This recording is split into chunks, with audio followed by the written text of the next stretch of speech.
succeed, people often say you need to think outside the box. In sports, every now and then someone does just that and comes up with a crazy idea for an exhibition event that nobody else could have dreamt up. Here are some of the most iconic we've ever seen. I mean, what an image. This was the setting for the Battle of the Surfaces in 2007 between Roger Federer and Rafa Nadal. The courts in Nadal's home of Mallorca reportedly took 19 days to build and cost £1.2 million. The players had to change their shoes every time they changed ends, and despite some dodgy bits of grass, they slugged out an epic three-setter, won by Nadal. But that's not even the most famous exhibition in tennis, because in 1973, we got the Battle of the Sexes, watched by 50 million people in the US alone.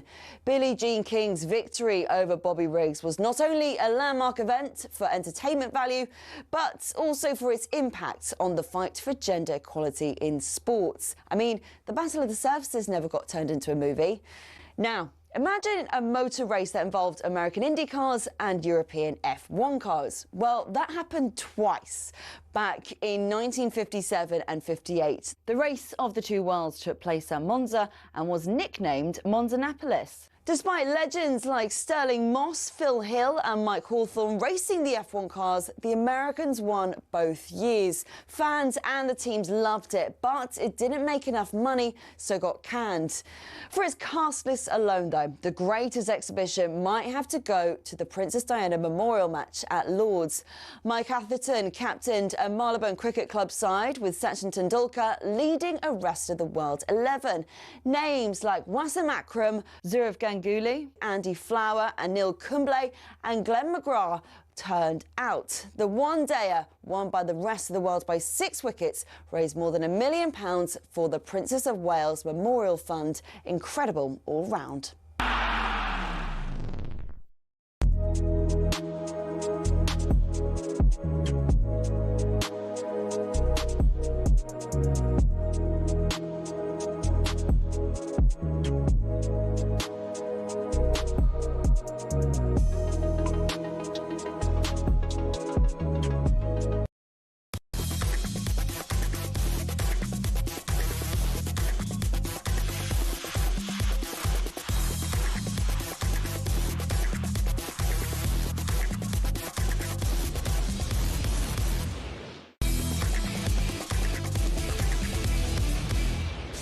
All right, fans, here we go with the main event of the evening.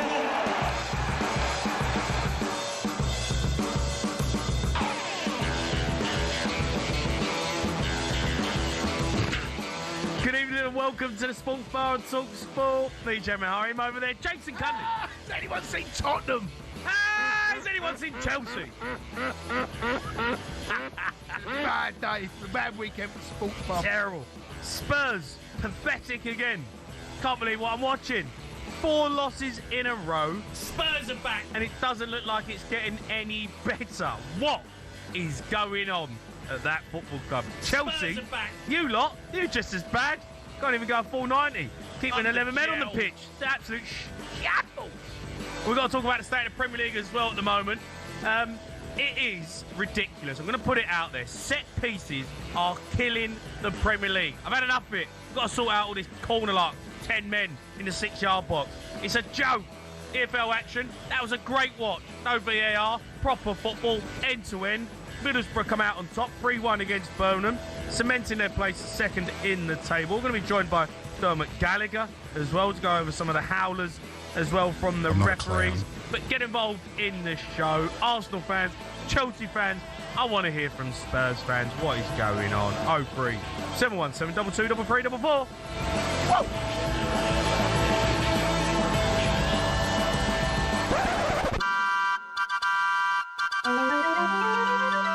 Fulham 1, Tottenham 0 with 7 minutes gone. A very stern Igor Tudor on the touchline, his side up behind early on. And Fulham have doubled their lead. Fulham 2, Tottenham 0. Spurs floundering, 10 to go till half time. Fulham 2, Tottenham 0. It's just who we are, mate. It's Arsenal 1, Chelsea 0. Looks like it's Williams. William Saliba. It's from a set piece again. 1-0 Arsenal. Whooping. Urian Timber has just tucked the Gunners back into the lead. It came from another set piece. It is Arsenal 2, Chelsea 1.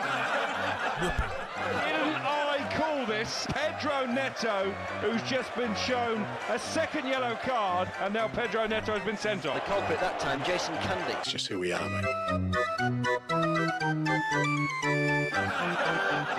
Bad day.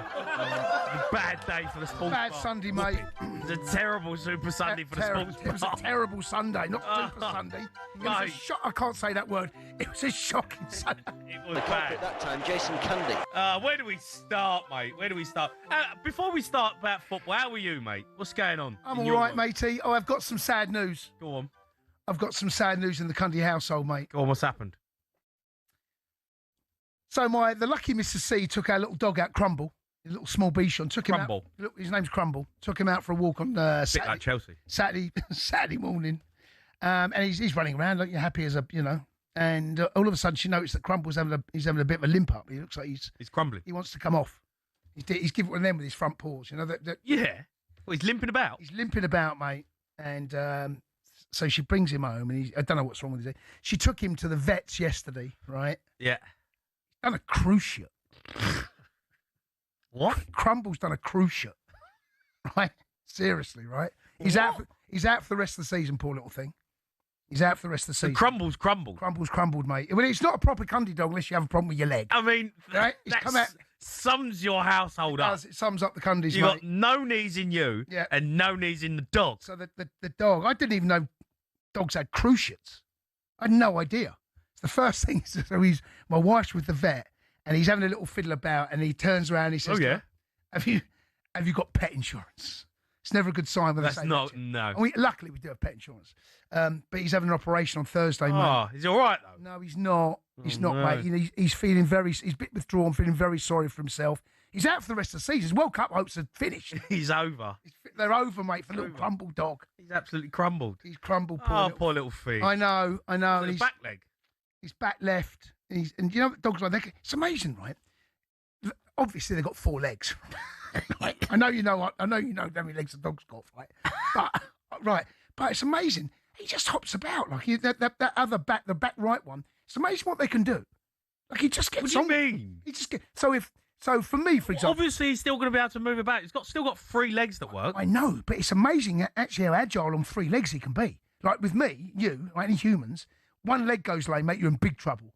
Dogs, it's okay. I've got 3 others. Yeah, he's got 3. We've got know. 1. I know, but he skips about. But the back little leg, he just kind of lifts it off the bat and he just hops about. Oh, I know it's not been a good weekend for the Cundy household, mate. terrible Chelsea weekend. getting beat, Crumble. So hold on, so Crumble's like Crumble crumbled and then your team crumbled. crumbled. Yes, You've had multi-crumbles. Up been- the shells. It's been a Crumble weekend. Poor little fella. Oh, dear.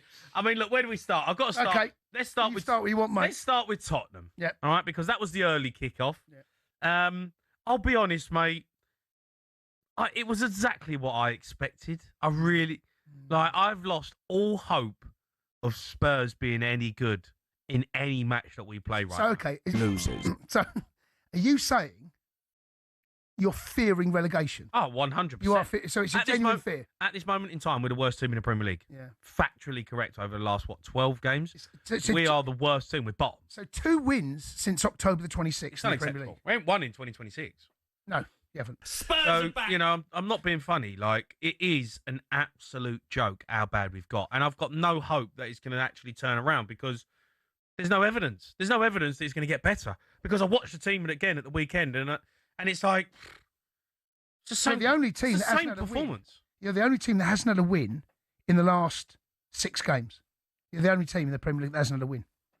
Drawn 2, lost 4. Yeah, we're the worst team in the league. I just said that. I'm just giving you stats. I know. We are factually the worst team in the league. Well, So at this moment in time, on facts and evidence, yeah. Spurs are going down. Well, the good news is that you've got West Ham and Forest below you. That's the good news. I don't know if that's good news or not. Well, because when I watch West Ham, I know they got beat 5-2 against Liverpool, but it didn't feel like a 5-2. You know, their XG, we talked about it on Saturday. No, I thought West Ham actually done all right. They did. They played against Liverpool, right? So it's a tough game anyway. They actually did all right. Yeah. Nottingham Forest, they're not great, but I still feel like they've got a couple of wins in them. At this moment in time, I don't see a win in this Spurs team. I don't see a win. There is no creativity. There's no fight. There's no passion. There's no direction. I've got some more good news for you. I've got some more good news. Right? So West Ham are away at Fulham. Good team, Fulham, as we saw at the weekend, right? And Forest away at Man City. Yep. Right? So we got Palace. You got Palace at home. So the bad news is that those two sides might get something. I can't see Forest getting anything at City. West Ham might get something at Fulham. Might. In which case, but that game against Palace is enormous. They were really good first half against Man United. Yeah. Yesterday. They were good, really good. Up until the red card, Man United offered very little in the game. That changed the game. And the penalty, of course. Here's my problem with what I've got, what I'm seeing. Go on, mate. Go on. What's your problem? And I'll say it and I'll say it again. They ain't got the stomach. These players think they're too good to go down. They think they're too good to be in a relegation fight. They ain't got the stomach for it. And the manager, here's the problem I've got with him. He's only been there 2 games. No, here's the problem I've got with him. I see what he's trying to do. He's trying to shock them into a performance. But he's got to be very careful because already I'm looking at the way he's speaking in the media, speaking about the players. Yeah. You know, he's got them doing runs, saying that they're not fit. When you're an interim manager and you come in and you act like that, you can lose that team instantly. I know, but the problem... I hear you, but the club is in a mess. The club is in danger of... These next 2.5 months will shape Spurs' future possibly for the next 5 to 10 years. That's how big this is. Because if you do get relegated, I am not convinced that we will see you anytime soon. Oh, I disagree with that. But well, you think you'll come straight back up. Yeah. Jay, you and I played in that league. It's a tough league, the Championship. And to try and get out of there, it's tough. There are more games every single week. It's midweek weekend. The games come thick and fast. Unless you are prepared, as you said, for the stomach, for the fight in that league, you're not getting out of that league. It is a tough league. Yeah, I hear what you're saying, and I do, and I agree that, look, it's difficult, and there has to be a change of mentality and everything if the club does go down. I can't imagine Xavi Simons rocking up, playing Lincoln away, wanting to put in a shift. That's the point I'm making. Yeah, that concerns me more. I hear what you're saying. Going away to Fulham. Let's not talk about that right now, all right? Because that ain't happened yet. All right, okay. But let's talk about the situation that Spurs find themselves in right now is the fact that they have got to come up with some sort of formula between, whether it's between themselves as players or this manager's got to find some sort of formula that gets 3 wins. Yeah. And I don't know, and I don't know where it's coming from, Jace. Well, listen, you've only had 2 wins. I can't see it. You've had 2 wins in 4 months. So you're going to have 3 wins in 2.5. What are we now? March, April. I mean, 2.5 months. And I'm kind of sick of talking about the same thing. I feel like every week, me and you sit on here every Monday, and I've got to listen to clown music. I've got to listen to, I've got to see Ange masks. Has anyone seen? I've just got a load of old garbage all the time. And actually, right, I've kind of had enough of it. Well, how about you win a game of football and it will stop? That's how it stops. Don't have a pop at me, by the way. I'm not having a pop at you, but what I'm saying sounds like you are. It just feels like it's just got a bit boring. Well, it's got a bit boring. Okay, here's a good idea. Win a match. Win a match. Beat Palace Thursday night. There you go. And it stops. There'll be no masks. There'll be no having fun. No clown music. It stops. That's a good idea, no? Do you think Spurs will go down? No, I don't. I don't think you'll go. I'm not a clown. Why? Because you're not the worst there. We are, though. Okay, Factually, we are. Okay. Right now. Okay, so last season, this is how lucky you were. Last season, if the promoted teams were Leeds and Sunderland that came up last year, you'd have got relegated. Yeah. And this season, somehow, those 2 teams, Leeds and Sunderland, have had a good season. Sunderland in particular. Leeds are still in it, but they won't go down. You're lucky that Forest have managed to find a way to get worse, and West Ham, God knows what's going on at that club. Yeah. That's just a circuits in itself. And of course, we got Burnley and Wolves, right? But they're the two that you've found yourself above. Not because you're great, because they cannot string a result and a performance together either. But things can change, mate. You know, West Ham, you know, they've done all right against Liverpool at the weekend. The scoreline flattered Liverpool. West Ham, I thought, did. What about your mob? What happened? Up with Chelsea. What happened? I thought we did all right, you know. I actually thought we did all right. And I've come away on another day. I think we're a little bit unlucky. We'll talk about the red card in a second. That beat again by Arsenal. 3 games Rosinia's been beaten. Yeah, I know. All against Arsenal. Arsenal got a number, mate. They got a number. There's no doubt about that. And I actually thought we did all right. I thought even with down at 10 men, I thought we gave them a game. And, that was one of those games on another day we might get something out of it. The only game that I've seen Liam Rossini get really schooled by Arteta was the first leg of the Carabao Cup. It was 3-2 to them. It could have been 5 or 6. The scoreline flattered us. Against them in the league, 1-1, down, sick of saying it, down 10 men. We've done all right, actually. I thought we did all right yesterday. I'm not unhappy with the performance. What about the set pieces, though, mate? I mean, I've got to talk about it, right? And I'm getting a bit tired of it. I feel like the set pieces, these set pieces that I'm seeing now from corners, it's killing the Premier League. It's not killing the Premier League. It's killing the Premier League. I don't know what... It is so low-grade set pieces. And I get it, it causes chaos and it's causing problems and, you know, people are in the box and it's coming off people's shoulders and falling in the net. I mean, I'm not a fan, mate. I'm not a fan. The Premier League's got to do something about it. Because back in the day, people didn't do it because the goalies were given more protection. And then everyone went away from that, we give the keeper too much protection. Now, the keeper doesn't really get any protection and you've got 10 players standing in the 6-yard box. And all they're doing is just chipping floaty balls into there. And everyone's holding on to each other. I mean, how you didn't get a penalty at the weekend, I'll never know.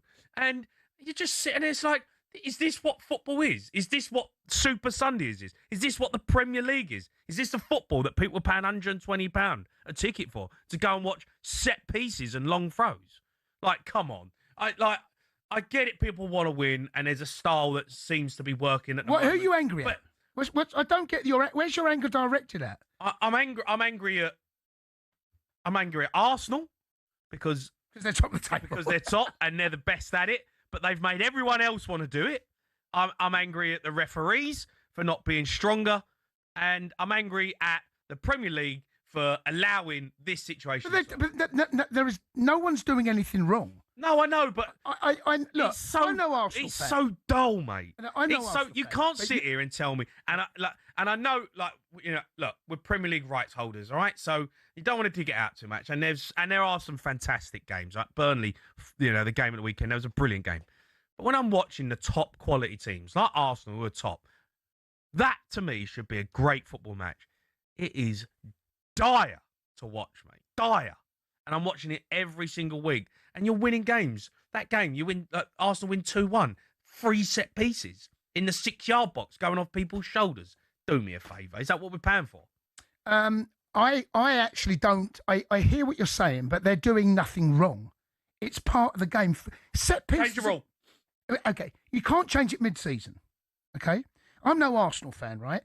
I'm going to defend their right to do what they are doing, because it's in the laws of the game. Yeah, but now I said the other day there is clearly an issue how it's being officiated and what's going on there, and there you're right. VAR. How can you be a referee in that? Because there are 20 players sometimes in the 6-yard box, all jostling for the same position, arms everywhere, grabbing arms. You know who's grabbing who? It's a farce. They've turned it into a farce, Arsenal, but they're good at it. And right here, right now, they're doing nothing wrong. It's within the laws of the game. I was disappointed, actually, that Liam Rossini didn't do what he did in the Carabao Cup and take 3 players out of that box, out the 6-yard, and just take them up the pitch and cause Arsenal problems that way. I felt he dealt with that in the Carabao Cup semi-final second leg really well. And I was amazed that because Arsenal won. If Arsenal could get another 10 players inside that 6-yard box, they would. They'd get people out the crowd. Come and join us. Stewards, come on, in you come. No, mate, in you come. Come and join us. Is that what we're watching? Well, that's how it is. Is that what we've come to watch? Well, that's how it is. That's the law. I want to see a law change. Well, I want to see a law change. That's conversations for another day. You can't change the laws halfway through the season. Arsenal are good at what they do. The housery, where they grapple, they cause chaos in the box, both boxes, and they're good at it. They found a way. It's about finding a way. And Arsenal right now of finding a way. And is it frustrating at Chelsea? Yeah, of course it is. Felt could have had a couple of penalties yesterday, right? But they're good at it. I said the other day, I want Chelsea to be more like Arsenal, like that. Housery, grabbing players, going down, injuries, wasting time. That is in-game management. Oh, it's boring, mate. Fine. They're going to win the title. It's terrible. They're going to win the title. It's terrible. They're going to win the title. It's garbage to watch. They're going to win the title. Sorry, it is. Well, fine. All right, get your calls in. You can have your say on it. 03 717 22 3344.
He's a new manager. I mean, he'll be talking about the back room, behind the scenes now, and how the club lacks ambition next, because that'll be his next default setting. That's about him.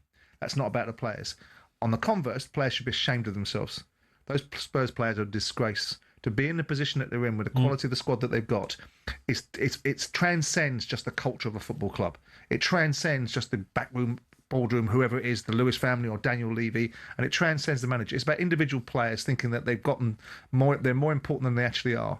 They're getting sucked into a relegation battle now. And it's gone beyond a joke now. I mean, I didn't expect them to win at Fulham, but I expect them to put on a commendable performance. I said last week, without wanting to be too much of a doomsday merchant, if they get beat by Palace and Fulham, they've got existential mortal jeopardy now, because they're now in a situation where they follow Liverpool up. They're going to get beat by Liverpool unless they really turn up in that game. And if they can turn up against Liverpool and they can't against Palace and Fulham, then they're cheats. Yeah. The bottom line is that Spurs are getting... The only thing that's keeping Spurs in this division is a lack of performance from other sides. The only thing that is a moment in time that will keep Spurs in the Premier League is that West Ham won't win enough games. That's the only thing that will keep them in the league at this moment in time. I mean, and the players need to be held accountable. But how you do that, if you want to settle scores and tell these players that have got so much to say for themselves, tell you what they're entitled to, tell you what they should be paid, tell you what treatment they should expect, tell you what they expect of everybody around them. But when it comes to what you expect of them, oh, no, not me, Gov, it's the manager's fault.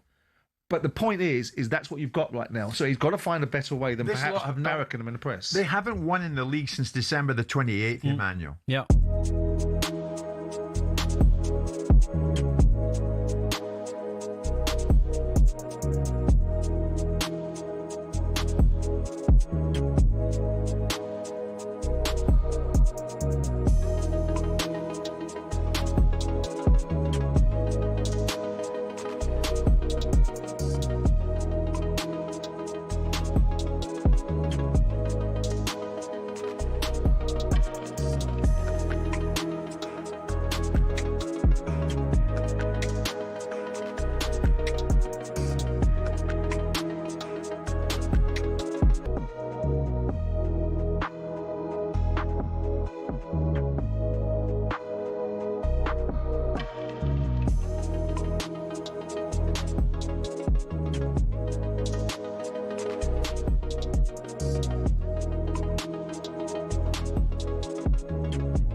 Yeah, you're listening to the Sports Bar on talkSPORT. Me, Jamie O'Hara, Jason Cundy. Want to hear from Chelsea fans? Failed to keep 11 men on the pitch yet again. Obviously, relegation threatened Spurs continued their shocking run, 2-1, away at Fulham. After the game, Spurs boss Igor Tudor was asked about the attitude of his players. We are in a very complicated situation, to explain, I will need to go more inside the things that I don't want to share. So outside, the things we have, we discuss in the dressing room. We need to stay humble, as I said, keep working all together, take responsibility, each of us, and going day by day. Let's go to John, who's a Spurs fan. All right, John. John Boy. Hey, boys, it's Stokesy. All right, mate. Stokesy. All right, boys.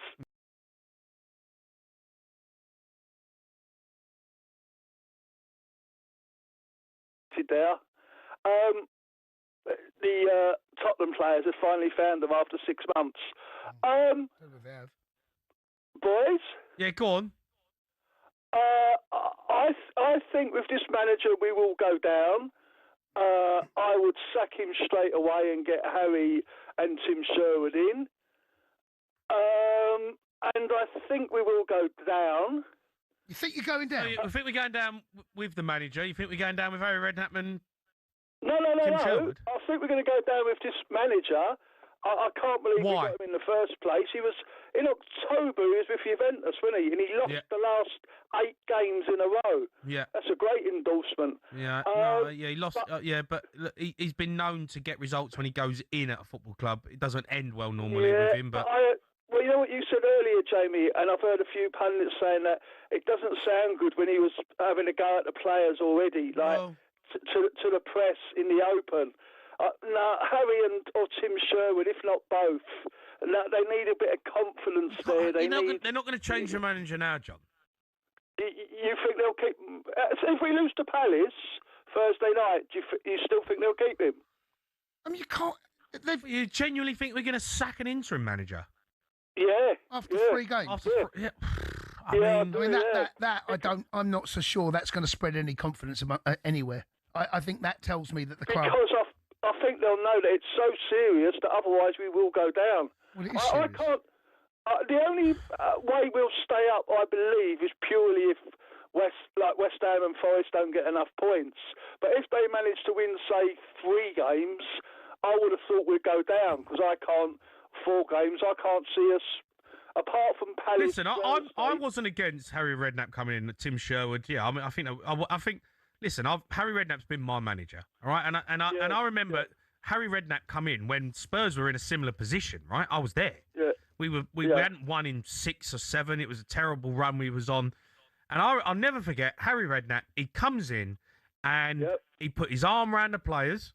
That's it. And we had a good team, all right. So we was in a false position. This team I don't think is any good, but we had some good players, and he come in and said, "Lads, go and play." Go and express yourselves. Take the shackles off. Take the pressure off. Go and play football. Exactly. Look at you. You're all good players. Just go out there and make something happen. Now, I know it sounds simple, right? But it's a little bit like what Michael Carrick's done at Man United, where he simplified it, gone back to basics, played players in the best positions, and let them go and play. What I'm worried about with this Igor Tudor, he's come in all guns blazing. He's come in saying this and that, and he's come in and he's dug out the players' attitude and fitness levels and all that. And he's an interim manager. I don't know if these players have got the stomach for that type of gaffer right now. That's what I'm worried about with him. But whether they sack him or not, I mean, if you sack him... Boys, I've never seen it even on a Sunday morning. Did you remember the bit when the Fulham player in the second half had it out in the wing and he passed it inside to the Fulham midfielder, and there wasn't one Tottenham player within 10 to 15 yards above it, and he passed it across to Emil Smith-Rowe, and our goalkeeper made a good save. It was highlighted on Sunday. Yeah, but it's like that all over the pitch. We don't get tight. We're not getting tight to anyone. But where was our midfielders? You wouldn't even see that Sunday morning. There wasn't one midfielder there. But do you know the only consolation, by the way, before the Newcastle game, boys, 40-1, Villa to win the Europa League, Tottenham to go down. I've got 20 quid on it. You want Spurs to go down then, didn't you? Not really. How much are you going to win? 40-1, 20 quid, 800. Oh, take the 800 quid. It's good value. Spurs will be down the championship. 800 quid. Go have a good night out with the boys. And And then before the Eintracht Frankfurt game, I put Tottenham to win the Champions League and Villa to win the Europa League, 107 to 1. Yeah, you've lost that. Yeah. I wouldn't bank on that one. Look, just on Igor Tudor, if they get beat by Palace on Thursday, they get beat by Palace and they put in another stinking performance, would you sack him? My God. I mean, I can't believe this conversation is taking place. I can't believe this is a genuine question. He's an interim manager, so it ain't costing you. Well, ain't costing you anything to without knowing what's going on behind the scenes. If he is now starting to rub people up the wrong, but what do you expect? He's come in. You have the situation a bit like Ange Postecoglou at Nottingham Forest. He comes in, don't win a game. We ain't got time to waste. I know, but he's not. If you don't think you're getting an instant reaction, get rid of him. But he ain't there to be their mate. He's not there to get on with them. He's there to get a tune out of them. He ain't. And maybe there's no manager out there. Maybe Spurs are unmanageable then. Maybe. Here's one thing I will say, right? And it needs to be said. Spurs' injury list. If you start getting influential players back, right? So players that can make a difference. I'm instantly thinking of Kudus. How far away is he? Don't know. Right? You need some magic somewhere. He's back. He scored. You need to get players back. He needs a bigger pool of players. He needs. I can't see what good it'll do by getting rid. We said this. Sacking a manager is half the job. Who do you bring in then? Because whoever you come in is clearly going to be third choice. So you've had. But I don't think. All right, Harry Redknapp. Okay, that don't work. Loses their first two games. What do you do with Harry? Sack him. You made your bed. You've got to lie in this one. I don't see. That's what I'm worried about. Well. There's no evidence to say that these people in charge of Spurs are making Arsenal, any decent decisions right now. Losing against Arsenal, where you are in the league, is no disgrace. Fulham, I watched that game yesterday. Poor Spurs. There was no fight, no backbone. There is a concern that they don't have the stomach for the fight. And if that is the case, who do you blame? Is it the recruitment? Can you look? It's easy to get rid of Igor. He's only been here 10 minutes. Yeah, he's had 2 games. It depends how you lose. If you lose against Palace, you need to see the body of work in that performance. If it's a fighting display, and you manage to get a point, you take a point now. Against Palace? No, I wouldn't. We need 3 points, mate. We're playing Crystal Palace at home. Okay, all right. What do you mean take a point? You're joking. I saw Palace yesterday. They were good. Yeah, I know, but it's Palace. It's Crystal Palace. They're better than you. Yeah, I know, but you've got to look at it and say, we can't just accept taking a point. Well... You're going to get yourself out of trouble with 10 games left by just taking a point against Palace at home. Well... I'm looking at the league table. A point is a point closer to Premier League's status next season. No, is it? It's not. That's not a point. You've won 2 games since October 26th. That's 2 games in 4 months. Trace, that's 2 points dropped. If you draw against Palace, that is 2 points dropped at home. I know, but it's still a point gained. It ain't a point gained. At the bottom. It ain't a point gained, mate. You've won 7 games all season. Yeah, I know, mate. You won 2 in 4 months.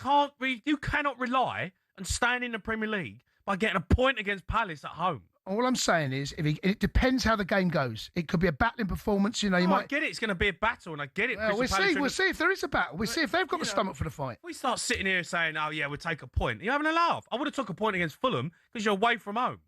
You take a point, we have got to win at home. I'm not saying you got to, but you would. So right here, I'm giving you a point now. No, I'm not taking a point. No, okay, fine. No way. Right. No I know way. what Palace fans think. No way. I saw Palace yesterday. They were good. Yeah. If they play like that at the weekend and you're under par, they will beat you. They were good. They took the lead against Man United. There was a period in that first half where it looked like the next team to score wasn't United. United were way off it. And the red card and penalty totally changed the way the game went. And after that, it felt a bit of a formality. But they were decent, Palace. All right, keep your calls coming in. We'll carry on about Spurs. We'll talk about, obviously, the Arsenal-Chelsea game as well. 03717 22 3344.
Jim, what do you make of all the red cards?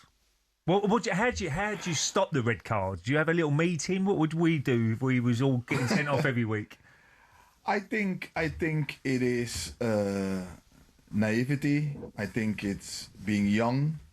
I think also I think there have to be a little bit more structure.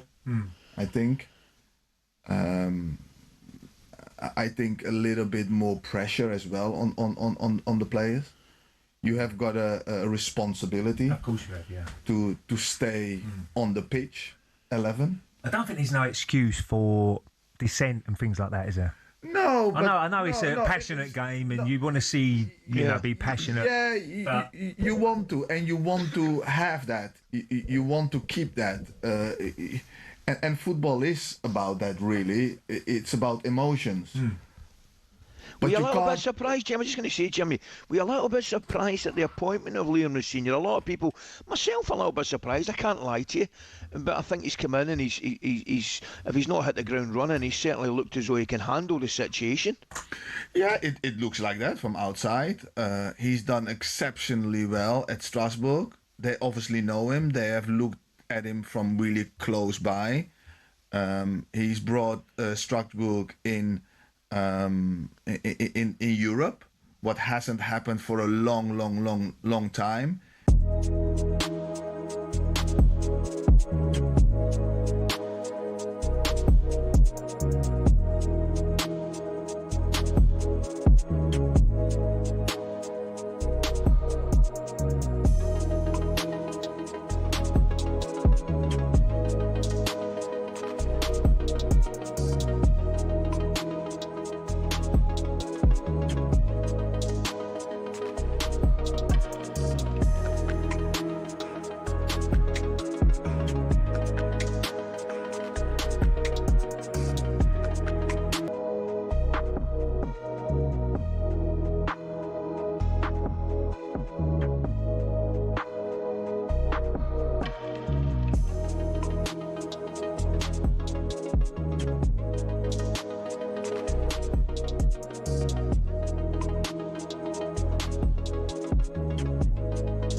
You are listening to the Sports Bar on talkSPORT. Me, Jamie O'Hara, Jason Cundy. We've got Dermot Gallagher coming up a little bit later on in the show. But first, Arsenal, they scored 2 trademark corners to beat 10-man Chelsea at Emirates Stadium. After the game, Chelsea boss Liam Senior was asked if he feels there is a disciplinary issue at the club. No, it's hard to put your finger on it. You have older teams that have disciplinary problems. There's many aspects to what we need to do, but it needs to change. I hold my hands up to that, and it's something we need to start. We're back in tomorrow. We need to have a discussion as a group. We need to make sure that we go into Aston Villa with 11 men on the pitch for 95, 96 minutes to give us the best chance to win the game. Do you think you've got disciplinary problems? What do you mean? I don't think I know. I don't think I know. You cannot have that amount of red cards in the season, and they're not. It's not coincidence. Just that red card with the Neto one. Yeah, when I was doing the comms, right, and that is a tackle where he's taking him down. He don't want to run in the corner. He's probably Martinez come off the bench. He don't fancy it. He's running. He's like, I don't really fancy change. He's taken a little bit of a cheat's way out. He's brought him down. Yeah, and he doesn't want to. That's a tackle for someone that's not on a yellow. I don't think he knows he's on a yellow card. I'm not excusing it because it's another cheap yellow card. And the problem you've got, and I've watched every Chelsea game, is we pick up cheap yellow cards, and cheap yellow cards can lead to expensive red ones. Yeah. And I see Enzo Fernandez yesterday, Pedro Neto sent off. Enzo Fernandez, our vice captain, gets another yellow card for throwing the ball down. Right? That's got to be cut out. Your discipline has got to be on point. And I can't excuse it, and I'm not going to excuse it. It's absolutely terrible. Our discipline record this season is nothing short of shocking.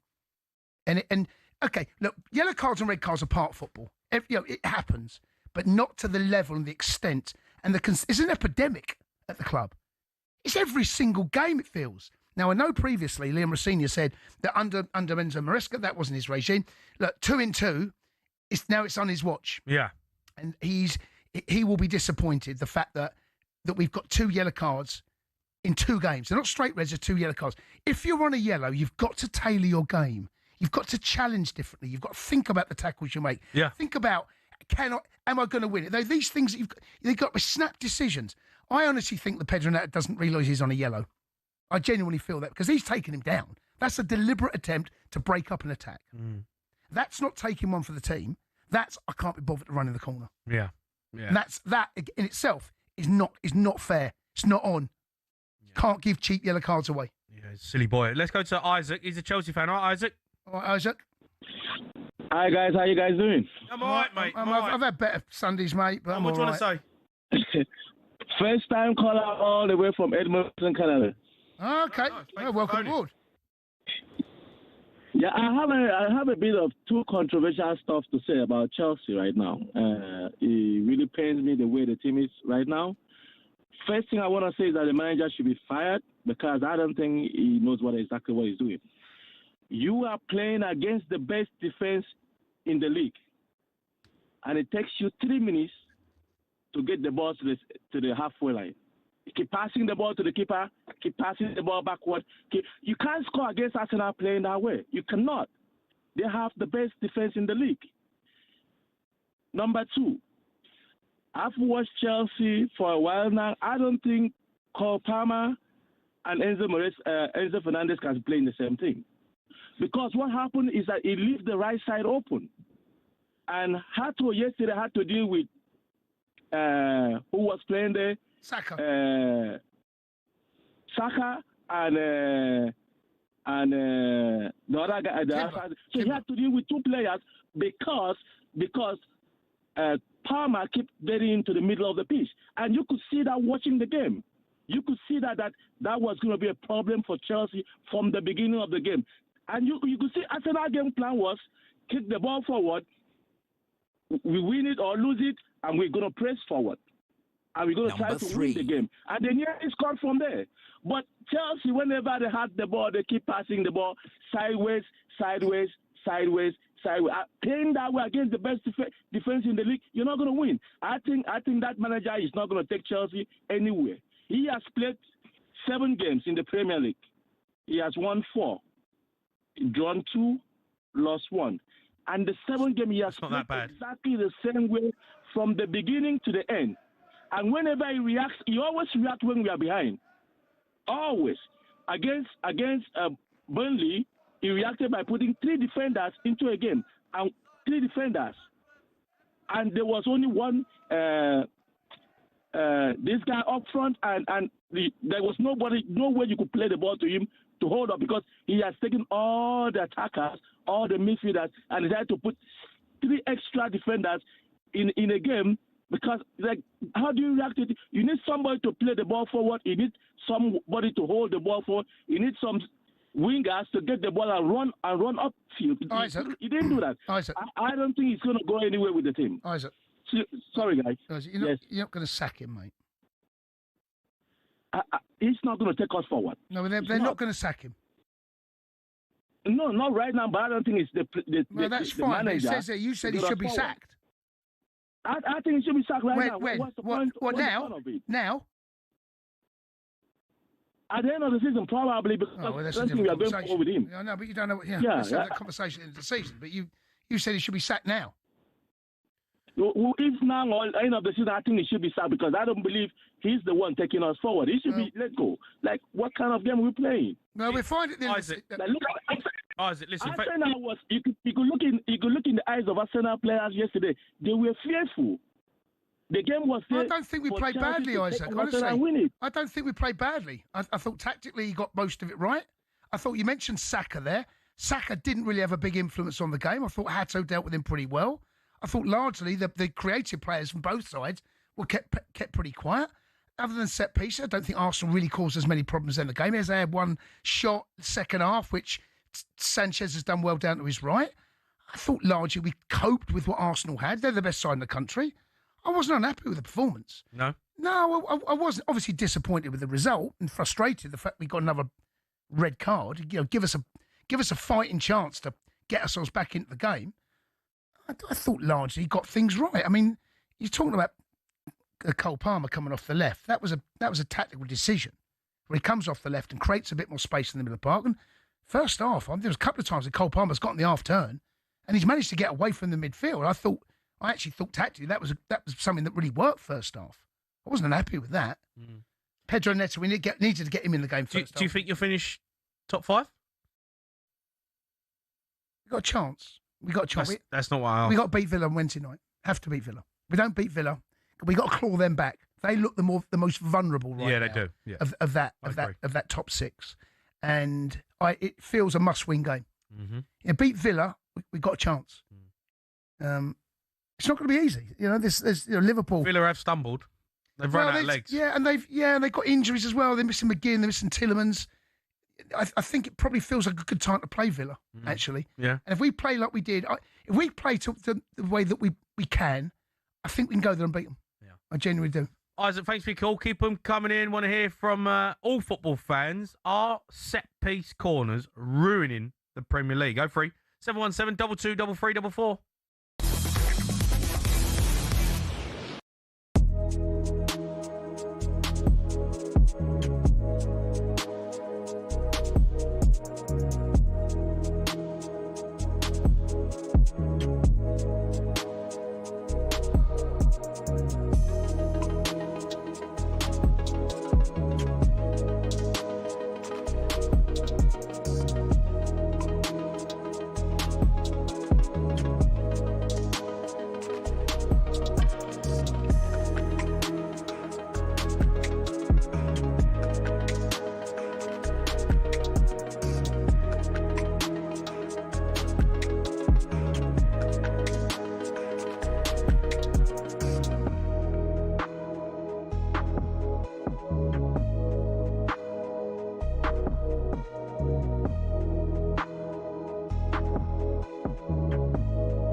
Terrible result for you, really, and Anthony Gordon got booed.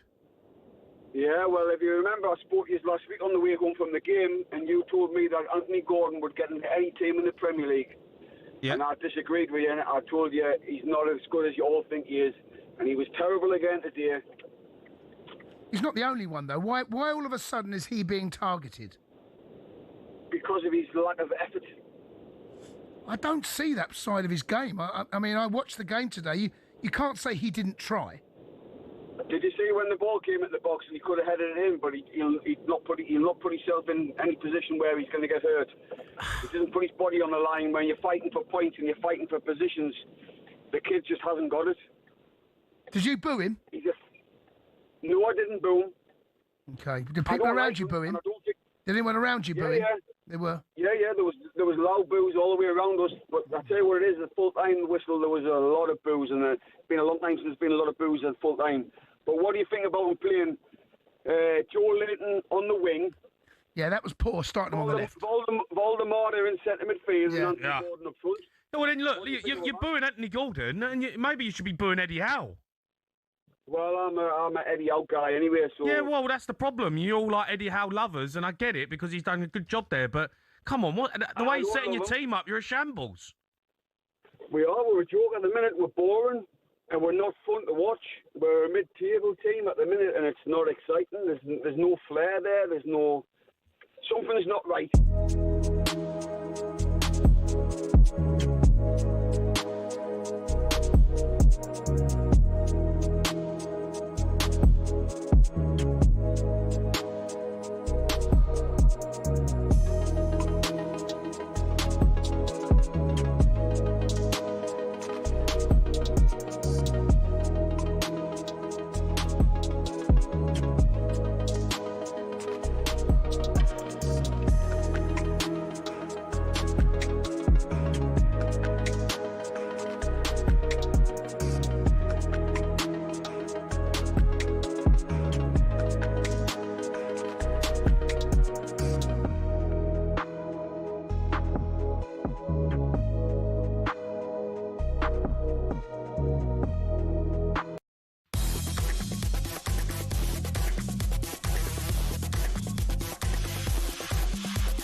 your calls coming in on the Sports Bar 03 71722 3344. We've got Dermot Gallagher coming up. Let's go to John. He's an Arsenal fan. All right, John. John boy. Well, yeah, I'll talk about Tottenham in a sec. I want to mention something. I want to make a prediction. Go on. But I agree with you. I thought Chelsea dropping Palmer into the middle yesterday was a masterstroke. Isolating Pedro with Gabriel, I thought it was a masterstroke. But I think in general the forwards were all useless. Arsenal forwards were useless. I did think that you couldn't pay out the press. That was due to your players not being good enough and your goalkeeper being absolutely useless. We should have scored. We had opportunities to go 2-3-0 up. Saka missed an absolute golden chance. And we had good chances where final balls were terrible. All the three forwards were terrible. And I think your forwards weren't great. I think Palmer, he got the ball in some really good situations in the first half. Didn't make the most of them. I don't think he's fit. I look at him, I don't see the player that I saw a year ago. So I don't know what you think about that. I agree. He's not on it. Yeah, some misplaced passes as well, weight of pass. Yeah, he's nowhere near the player he was 18 months ago. Nowhere near the player he was in the Club World Cup. He won the. Do you worry about him, Jay, because of his build, his physical build? He's a bit, you know what I mean? He's played so much football, and there was an article in the press the other week about how and they're not robots. And the injury has killed him. He was out for 2 months. The injury, and he's not come back the same player. There's absolutely no way. I just think, in general, it was quite ironic because the forwards were so bad from both sets of teams. I thought João Pedro played well. I thought his hold-up play. I'll tell you something. I don't watch Chelsea a lot, but I don't need to watch a good player too often to make a decision. He's absolutely top class, top class. Yeah, his hold-up compared to your other forward, he's top class. But it's the quality around him. I thought the quality around in the both final thirds was pretty bad. Terrible, average, wasn't it, to be Jay? honest. Yeah, terrible. Absolutely John, terrible. Look, I've been talking about corners and set pieces. Look, Arsenal. I hate them. I'm with you. I mean, you talk about that was a penalty yesterday, but you're wrong. There's a little video up on Twitter, or whatever. Sarr treads on Rayer's foot and grabs him round the stump, grabs him round the gut, lets him go just as he makes that absolute world-class save. Personally, I think next season they've got. Look, I know the 3 in the boxes, a 3 in the 6-yard box is a very good discussion. Yeah, but I think if you make a move towards a goalkeeper, it's an immediate free kick. Goalkeeper like Sanchez making that absolute mistake yesterday is not a foul. But I think the minute you put your hands on a goalkeeper like Sarr did and put your arms around him, I don't care if it's half an arm goes around him. You go near the goalkeeper and he's not moving towards you, it's a free kick. Because these referees are not capable of sorting out all the stuff. It's hard though because there's so much going on. I mean, so it's simple. I've simplified it for you. Focus on the goalkeeper, right? Forget about all the other jostling. Focus on the goalkeeper. I don't want anybody going near the goalkeeper. Goalkeeper runs into somebody and makes a mistake. That's not a foul. But I just don't want any contact on the goalkeeper through somebody moving towards a goalkeeper, and that, or maybe 3 in the 6-yard box. I was having this discussion, right, John? I was having this discussion with the guys, outside of, before we come on, and said, why is everyone doing it now? Like, why has it not been a thing years ago?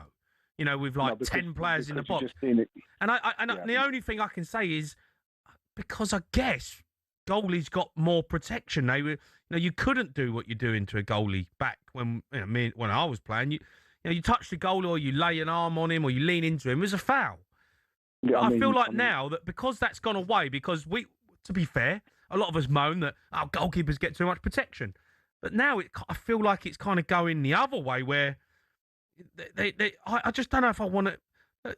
You're utilising the rule and you're gaining an advantage. I get it. But you're causing chaos in the 6-yard box. But do I really want to see 10 players in the Premier League standing inside the 6-yard box on a set piece? It's like, is that where? Is that scrum? It's like Sunday League stuff. Yeah. Do you know what I mean? Like, I don't know if I really want to watch that. Is that what we're calling top quality football? It's rubbish. It's rubbish, Jamie. I get it. Arsenal are doing it. People are scoring from it. So people are going to do it. But I just don't know if that's what I want to watch. It's like, come on. I want to make a prediction. Go on. Let me make my prediction. You're going to love this one. Cool. Tottenham are going to stay up. Right. They're going to lose the next 5 games. Well, they're going to lose the 3 league games. Right. And they're going to get a spanking from Atletico. Not that good, but they're still going to spank them. Right. And then the Cheltenham Gold Cup is on the 13th of March, and then there's the international break. Yeah. And the manager you got, who I don't agree with, Jay, I agree with you, Mr. O'Hara. You need a man in there now who's not necessarily a tactical coach. You need a man who understands the psychology of the players, like you said when he came in before. I'm sure Harry doesn't really want to do it, but it'll be 2 months' work. So you're saying he's going to wait until after Cheltenham? Is that what he's saying? After the Gold Cup? No, international break. He's waiting until Cheltenham's over. Yeah, well, I mean, and he's got the biggest day of his life. I know. Leave him alone. Leave him alone. Leave him alone till he's won the Gold Cup. No, it's not that. It's just that Tottenham have made such a mistake getting this guy in, right? Because you can see by what he's done. Jamie's spot on, mate. I'll tell you that. He's spot on. You need somebody to come in there and put an arm around the players and play them where they need to be played. I'm just saying what Jamie said. I'm just repeating. All right? Who understands the psychology of the English league and the players, you know, and the club. And maybe the last 7 games you can get a couple of wins. You've got to play counter-attacking football. Maybe. They just lost 5 games and been spanked by Atletico Madrid, according to you. I don't care. What, they're going to play man for man? That team are going to play man for man against Arsenal. John, I'm guessing you agree with me a bit, you know. And I agree with you. You can go 2 ways when a new manager comes in. You can go like Harry Redknapp did, you know, and put your arm around people and try and get a tune out of them that way, or you go the other way and dig them out, you know, be harsh and maybe get a reaction that way. I just don't know if these players have got that mentality. I don't know if the modern day football player can deal with a manager like Igor Tudor who comes in and sets his stall out. And I just think they're so weak, so low on confidence. You can be like a dictator. I don't know if you can. Listen, you can when you establish yourself in the club like Arteta has. You can't ask a guy to come in who's unknown to the league, unknown to the players, maybe a couple of them know him, and say, right, tear these players apart in the press, tell them they're not fit, and then expect them to do a job and get you out of trouble. Let me tell you something. If he stays for the duration, I like you said, I agree with you. West Ham and Forest they're capable of scratching a few results. And if you play the way you've been playing, you're going to go down. I promise you that. I promise you. This guy will send you down. Well, okay? And what has it got any more predictions, John? Did Man City win the title? Is Harry Redknapp going to win Gold Cup Day? I wouldn't say Arsenal are going to win it, Jamie, because I'll tell you what I've noticed, and it's good for England. This Mark Gay's come in, and he's absolutely incredible for them. Absolutely incredible. Because the way he plays on the ball is exactly what City need, and he's making a massive difference to the way they're playing. And I expect them to go on a massive run. I said it a few games ago, and they're digging out results which they couldn't do before. And I think they will continue to win. And I think Arsenal have got to continue to win. And it will go down to that game that we talked about. Not cup final. The league game is going to be more important. Yeah, it's a biggie. All right, John, listen. John Boy. Top man, mate. Thanks for your call. Just on Man City, I said to you, Semenyo and Gay could win in the Premier League. Well, Gay and at the moment, Diaz. I know Arsenal's still top, but Now, Gay and they have Diaz made a were huge outstanding against Leeds. Leeds had a right go, you know. They had a right go. Diaz and Calvert-Lewin hardly won a header in that second half. They were pumping balls. Then Diaz, Gay dealing with it. They rear guard action. They were magnificent defensively. They were unreal. And that's a big win. First time they've lost under the lights in 25, 26 games, Leeds. So that is a massive result. Huge. It was, yeah. And and then, Haaland's still yet to come back. We'll see. Yeah, all right, keep your calls coming in. We've got some more Spurs fans who are not happy about the mess at the football club right now. You're listening to the Sports Bar on talkSPORT. It's also Bet. Download the new talkSPORT Bet app today. 18 plus, gambler.org.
Simon, it'd be remiss of us not to mention this before we go today. Michael Carrick has earned 23 points in 9 Premier League games as Manchester United manager.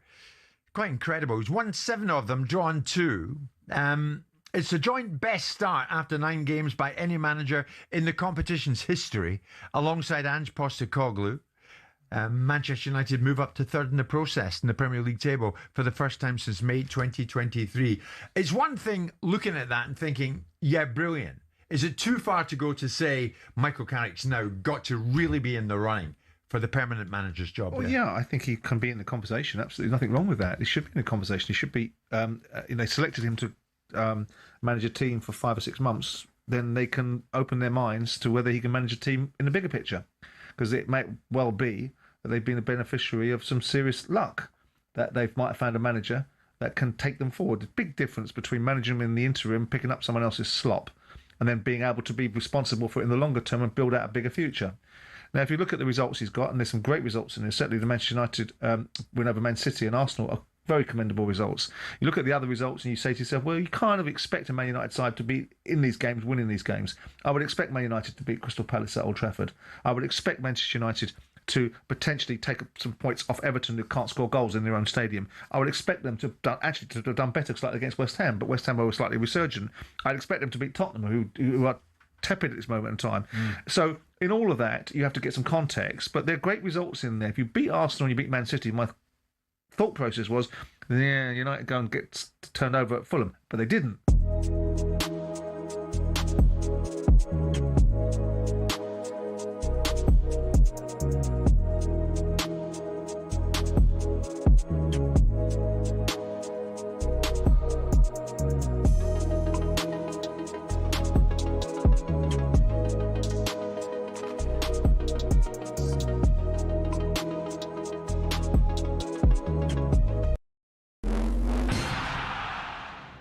Fancied having a beer in the stands while watching your team at the Emirates? Well, this season you actually can, and not just there. You can do it at Anfield, Goodison Park, Stamford Bridge and Old Trafford too. But hold on, I hear you cry. Isn't drinking alcohol in the stands at Premier League games illegal? You're right, for the men's game it still is, but the Women's Super League is doing something different. And here's how we got there. Back in the 1980s, football had a serious image problem. The sport was plagued by violence, pitch invasions and beer-fuelled chaos. From fan riots at the 1980 Scottish Cup final to the Heysel disaster years later, things were unsafe and the consequences were disastrous. Then in 1985, Margaret Thatcher's government stepped in. They introduced the Sporting Events Control of Alcohol Act, banning alcohol in view of the pitch across England and Wales. Since then, many fans and clubs have called for the law to be relaxed, especially since other sports don't face the same restrictions. If you're popping down to watch the Red Roses roar at Twickenham, feel free to grab a pint on the way to your seat. Wandering down to Lord's to catch some boundary bashing? Fill your boots with G&Ts. But if you were hoping to cheers your club's promotion to the Premier League with a Prosecco in hand from pitchside, sorry, it'll have to be tea or Bovril. In 2021, it looked like things might finally change. The government commissioned the Crouch Report, a fan-led review into football governance. One recommendation was to allow League Two and National League clubs to lift the alcohol ban to boost matchday revenue. But nothing came of it. Authorities still weren't convinced that fans could be trusted. And then in January 2025, something did change. The Women's Championship, now called the WSL 2, launched a trial allowing fans to drink in the stands. The reasoning? Well, fans at women's matches tend to behave differently. Less aggression, more family-friendly vibes. Now, the women's game is raising the bar, literally. Select WSL and WSL2 stadiums are allowing fans to drink alcohol in view of the pitch. It's been a landmark move, showing growing trust in fans and recognising that women's football is building its own culture. So could the men's game be the next to leave the 1980s behind? Well, maybe, if fans can prove they can handle a pint without pitching it at someone. Yeah, don't hold your breath. Until then, it's Bovril all around. Cheers to that.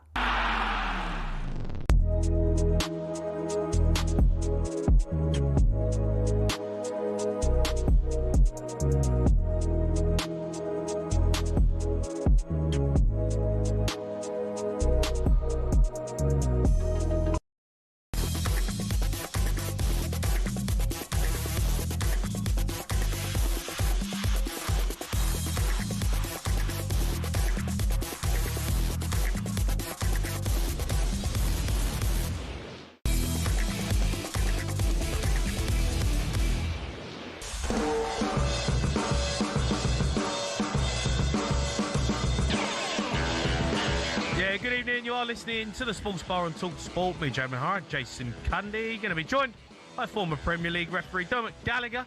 We're taking a look at Manchester United. They got another big win yesterday, up to third in the table. But first, World Cup winner Emmanuel Petit joined Jim and Simon in the studio today. Gave a brutally honest assessment of new Spurs boss Igor Tudor. If I am a player, I don't want to hear that from my manager. Well, what do you want to hear, though? I want to get someone that brings confidence into the team, you know. So you think it's wrong to point the finger and say, you lot, you're underachieving? How many managers have done that in the past? I mean, do you think that is helpful, you know? Ruthless management like this? You know, he did it as well in France. It didn't work. So sometimes you have players that are hearing what the manager is saying and they respond in a good way. But you need to have character. As he said, you need to have personality. I'm not sure actually you have players that can handle that kind of communication. I didn't hear that chat, obviously. It was on earlier today. I didn't realise actually how much a bit of a talking point it's become, especially with someone like Emmanuel Petit, you know, mentioning it. I do think it is a concern, Jace, you know, when you've got a manager that comes in like that, because, as I say again, mate, I just don't think they've got the stomach for it. They need someone who's going to give them some confidence, who's going to give them some belief in their ability to go out. They know they're underachieving. They know they're not being good enough. But you need someone who's not going to come in and tell them they're not good enough. You need someone to come in and say, right. Who is that man? I can only go off what I've had before. I can only go off a similar situation that Spurs are in when I was there. It wasn't as bad as this, but it was early in the season. One day Ramos... The clock is ticking here, though. The clock is ticking. So when he came Harry in, Redknapp come in, he got instant results. Yeah, and you were in a false position at the time. Right here and right now, this is not a false position. This is what happened last season. This is not a false position. You can't say this is last season. It felt it was. 2 seasons on the spin. You're looking over your shoulder. This season is worse than last. No doubt about it. This season is much worse than last. Of course it is. But you know, I just don't know if this manager is like. Well, I don't know enough. It's risky. It's risky. Every appointment's a risk. I mean, you know, no one said anything about when Thomas Frank looked up. No one said that ain't going to work. I felt it was the right time for him to leave Brentford, and it felt the right time for Spurs to move in that direction. Well, look where we are. He's only had 2 games, this Tudor, right? He's had 2 games. He has only, yeah. But if we lose against Crystal Palace... Well, listen... If we get beat on Thursday against Crystal Palace... So you're not taking a point? No, I'm not taking a point. Stop asking me if I'm going to take a point against Crystal Palace. I mean, well, you might have to. Yeah, I might have to, but it doesn't mean I'm going to accept it and say, yeah, well done. I'm not going to say well done if we get a point against Crystal Palace. I don't know why you keep saying that to me. It's a point closer to safety. They're on 35 points, mate. Like, come on. You know, we're not playing Liverpool. So you're not taking a point? No, I'm not taking a point. Oh, okay, right. Only ask the question. Have a pop at me. It's not my fault you are with you, is it? I know, but you keep you're trying to. You keep I'm just offering asking me a question. Keep offering me the point. I'm asking a question. I don't want a point. I want 3. You don't want to take it? No, I'm not taking it. There's a point now. I'm going to give it. No. Don't put your arm out. Take it. No. Point. I'm not. I don't want. Point. Take it. I don't want a point against Crystal Palace. We need 3 points. We have got. I'm offering you 1. James. Let's go to Danny. He's a Spurs fan. Dan. All right, Danny boy. Evening, lads. How are you? I'm all right, Dan. I'm all right. Look, it has turned into an absolute mess at this football club. I don't know what the answer is anymore. You know what it is, Jamie, and I'm amazed. Enix seemed to get a get out of jail free card. Not enough people talking about them. They've been at our club for 25 years. 25 years. Yes, they buy a couple of decent players, but we all know they're not paying the wages. But it is time to get rid. And I've been at the club. I'm not a season ticket holder, but I do go every now and again. And it is so quiet. It's tame. No wonder away teams come there and give us a pasting from time to time. But you know, it's like a perfect storm. You've got our captain Romero. He wants out of the club. I look at Mickey van der Ven. He wants out. Yeah. And then what we have done is brought goodish young players coming through the club, and they need the older pros to develop them, keep them under their wing and sort of progress. But it's It is. It's like the Titanic there at the minute. Yeah, but and listen, Dan, I get... The rats sink clear in the Titanic. I hear what you're saying, right? I hear you, but that conversation needs to be had at the end of the season. Do you know? Like that, you're not going to sell the club now, right? Do you know what I mean? They're not leaving now.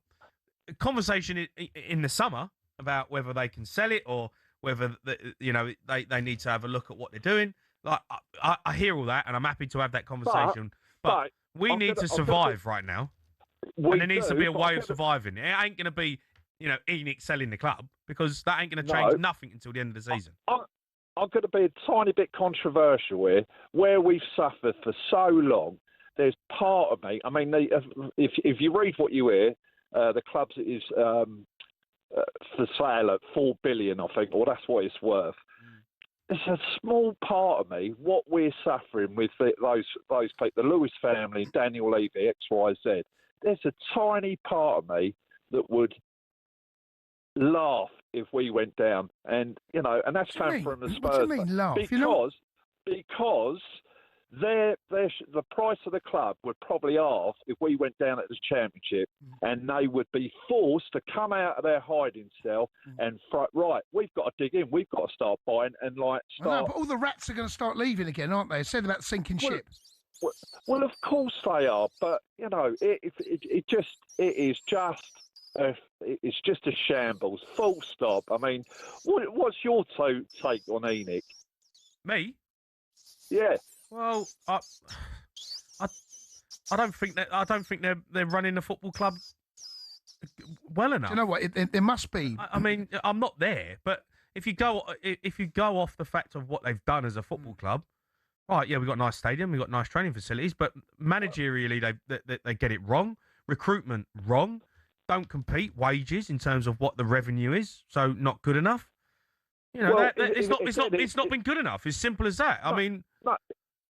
If you read the figures, we're meant to be one of the top 10 wealthiest clubs in the world. And if you look at the turnover percentage to players' wages and what we spend on transfers, we're I think it was quoted at 43.5%. You look at Villa, you look at Chelsea, you look at Man U, their percentage to their turnover is up there. We have been hoodwinked. We have been robbed. I mean, they built us this lovely stadium. Daniel Levy was part of that journey, and it is like we're housed with furniture from IKEA in there. It is a mockery. Dan, look, I get all that. I do. I get it, and I hear you. And it's you.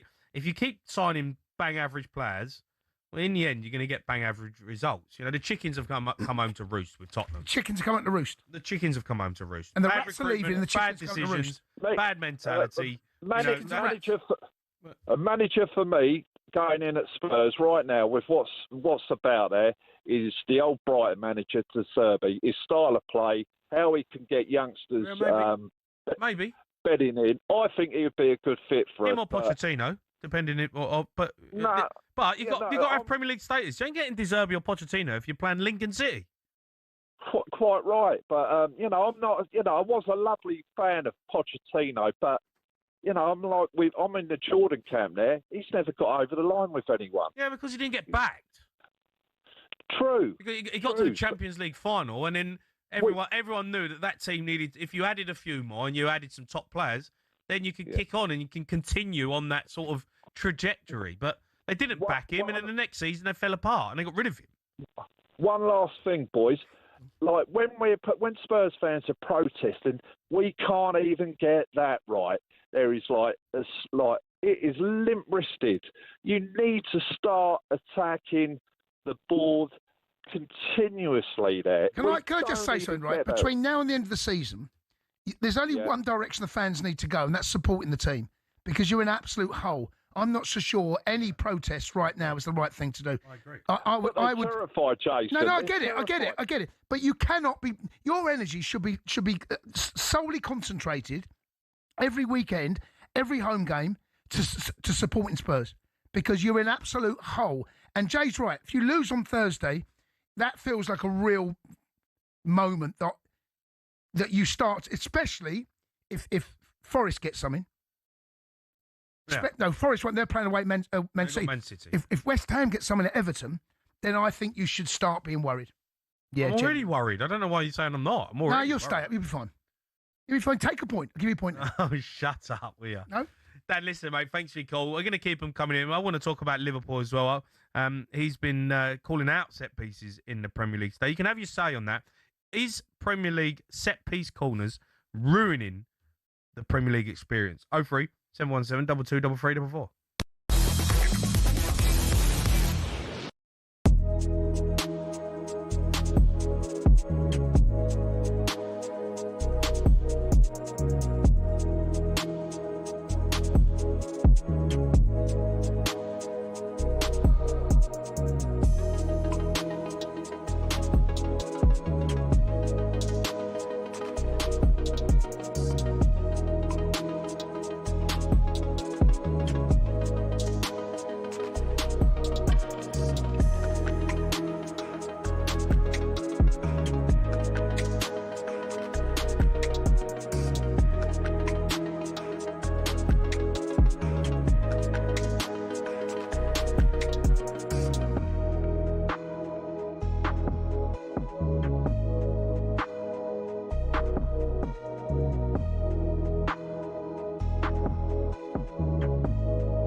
Your record at home is so bad. Yeah. Well, I think the problem you've got with Spurs is there's a real toxic feeling throughout the football club. When you look at the top in terms of the ownership and the changing of some of the hierarchy there, Daniel Levy moving on, nothing has really changed, Ray. You know, the reality is with Tottenham that they talk like they want to be a big club, but they don't act like a big club. They don't want to pay the big club wages in general. Look, they've made a bit of a shift in terms of Conor Gallagher, for example. But, you know, you look at that January transfer window, that absolutely has killed us by not improving and investing into the squad. You know, we knew going into that window we were absolutely decimated by injuries, but the board chose not to give Thomas Frank any kind of opportunity to really fight and try and see if there's a way out of his current predicament when he was struggling. And Tudor's come into a battle where, quite honestly, at the moment, I'm really, really unsure whether we've made the right decision. But at the time, you know, he was a firefighter, but I think he's walked into Tottenham, and you've heard in there in the press conferences, I think he doesn't realise until he's got in there the actual mess the club are in. And it wouldn't surprise me at all if another couple of defeats, they may look to change him, because I'm worried that in his first two games, he's gone in on the players and absolutely buried them. Yes, yeah. And don't get me wrong, they probably deserve being buried, but how is that productive in terms of trying to get results out of this group? I don't know, when you're already decimated by injuries and you've got 12 to 13 players fit to work with. It's a little bit harsh having a go at him straight away when he's only been in having 2 games, Ricky, but I can understand it, because for me it was a kind of strange appointment. I'm still a little bit concerned at some of the body language from the Spurs players.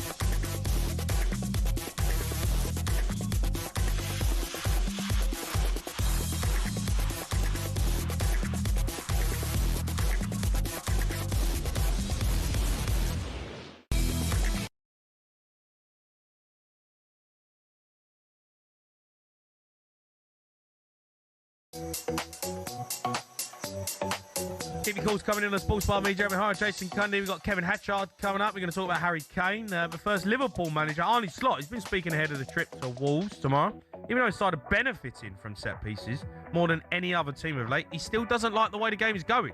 Do I like it? My football heart doesn't like it. I already said once in this press conference, if you ask me, then thinking about football, I think about 10, 15 years ago about the Barcelona team. Every Sunday evening you were hoping that they would play. And now most of the games I see in the Premier League are not, for me, a joy to watch. But it's always interesting because it's so competitive. And that is what makes this league great, because there's so much competitiveness. Everyone can win from everyone. But just as someone who loves to watch football without being interested in who's winning or losing it, just to be enjoyed, I think there's a big difference now between 3 or 4 years ago in the Premier League. Wow. I mean, for a Liverpool manager to come out and say that, it is quite damning, really. You know, because we can all sit here as pundits and fans can sit there and say, this and that about set pieces and football and, you know, it's not like it used to be. When you've got a manager who's at Liverpool and is saying that, don't you think that is something we need to be worried about? No. No, because right here, right now, the laws are, and no one's breaking any laws. They're only moaning because Arsenal's so good at it. If Arsenal were doing that and they didn't score any goals, no one's going to say a word. It's only because Arsenal are good at it and they're frightening teams. They're scoring set pieces as well, Liverpool. Well, they are. But I'm saying that they're talking about Arsenal. They're talking about what they're doing and how they are causing mayhem and a scrum in the middle of the goal. To be honest with you, Chelsea did the same yesterday. That's how we got our goal. No, I know. We did something similar. But do you want to watch that? From a corner. Well, I mean, it's a set piece. It's only one part of the game. No, I know, but how many corners do you get in a game? You might get 10. Okay, 10. It's only 10 parts. It's only 10 in the game. No, I hear. I don't think it's ruining But I feel like it's becoming a reliability. It's ugly to watch. It's not. You know, if there are so many bumps, fouls, it does feel as though that the law is being taken advantage of. I would agree with that. And if eventually the powers that be look at that, as I suggested the other day, you only allowed 3 attacks. Would you change the law next season? I think the conversation has to take place. If this you don't want to go through the next 5 years of this, do you? No, that's not what. Okay, so it is a problem. Yeah, but right now you can't argue with it because it's within the laws of the game. Yeah, I know I can't argue with it now. But There's no law saying you can't have every player in the 6 as a product, right? The Premier League is a product, right? This is what's going out all over the world, right? We're saying we're the best league in the world, right? It ain't a joy to watch. Like England could win the World Cup like that. Imagine if England got the World Cup, right? I'd be buzzing. Right? England win the World Cup. Yeah, I'd be buzzing. Right? You got Saka, you got Declan, right? Rice, and you got that's different. You got Reece James. That's tournament football. No, what I'm saying is we're hypocrites then, because you'll take it if England win. You'll take it, right? If Spurs stay up on the last day of the season, who you got last day of the season? Everton. Right, and you pump 10 bodies in the box, right? Yeah. Everyone's in there. And comes off Tarkowski's shoulder. Comes off his shoulder and comes off one of his ears. Yeah. Right? Yeah. And it goes in, you stay up. Yeah. I want to hear you come in and moan. You hypocrite. I hear you. I do. But come on. As a neutral, and we're not neutrals because we're all fans, but as a with neutral, it. Like, I sit down and I'm like, right, I've just had to watch that absolute garbage of Fulham v Spurs, right? I thought, you know what? Arsenal, Chelsea, here we go. R4 kickoff. This is the one. We're going to get a game here. But there are ways to counteract it. It's brutal. There are ways to counteract it. And as I said, I was a little disappointed that Liam Rosenior didn't do what he did in the Carabao Cup second leg at their place, where you leave 3 up top, where it leaves. So you take 3 out, you're instantly taking 6 out. And Sanchez actually dealt with their set pieces really well. I don't know why we didn't do that. Arsenal want more bodies. As I said, if they could grab a couple of stewards and a couple of ball boys and stick them in the 6-yard box, they would. But why'd you play into their arms? Yeah. Why do you do that? Why don't you say, right, here's what you want. How can we counteract what you want to do? Take bodies away. Right. Leave there a space. Yeah. Leave 4 up. Yeah, no, then you've got 8 bodies coming out, minimum. But I think they'd take the risk, Arsenal. I think they'd take the risk. Well, fine. If Sanchez comes and grabs it and bowls it out, the counter-attack is on. That's the doubt. And you watch Raya. What Raya does, right? As soon as he wins that ball, he is looking to counter-attack straight away. But if you've got 4 bodies up there, I was surprised Liam didn't adopt that actually. All right, more of your calls in a bit. Time now to take a look at the latest odds. Thanks to talkSPORT Bet. Bring it on with talkSPORT Bet. From weekly broadcast boosts to lucky dips and brilliant bet builders, bring it on at talksportbet.com. 18+ gambleaware.org. Right, Rhino joins us. All right, Rhino. Evening, lads. How you both doing? You well? Hey, bud. Good, mate. We're all good. I'm going to get straight into it because we've got loads to go on. The Premier League is back already. Yep. Starting with Bournemouth versus Brentford, 7:30 tomorrow. What we looking at here? Because Brentford have been doing all right. I know. There's only 4 points between them, though, these sides, as we approach this final straight. As you say, both of them doing quite well. Brentford 7th right now. Keith Andrews, of course, awarded this new contract extension. When you consider all the players that were lost, you've basically taken 40 league goals, or up to 40 league goals from this side. They've done exceptionally well. But Bournemouth are solid at home, and they're the favourites for this one. It is the home factor that's playing in their favour. They're 6-4. There's not loads in it. Brentford is 17-10, and the Jaws 5-2. So you do get something back on both of these teams. But I envision it's going to be an interesting one. When I say Bournemouth are solid at home, they've only lost 1 in 7 home matches, which really helps their cause. I've gone through the game here, Jay, and I've seen what you can look at. Now, someone who's helped Brentford's cause this season is Igor Tudor. He's only 4 goals behind Haaland, which is insane, on 18. So he's just shy of evens, just a shade of evens right now. So contemplate him for your bet builders. But I'm asking a bigger question here. Can you go for the golden boot? 4 goals behind Haaland. Haaland's now picked up a knock. He's 12-1 right now to get the golden boot. It's plausible. That's not a bad outside bet if you're having a look. Okay. It depends. We don't know how Haaland's out for, but even when he's been playing, he's been, by his standards, out of form. So that could be the bigger picture here. Okay. Let's move on now to Everton versus Burnley. Everton had a great victory away at Newcastle at the weekend. Burnley, Rob will speak to Dermot Gallagher in a second about that late Ashley Barnes disallowed goal. But Everton got to be favourites here, surely.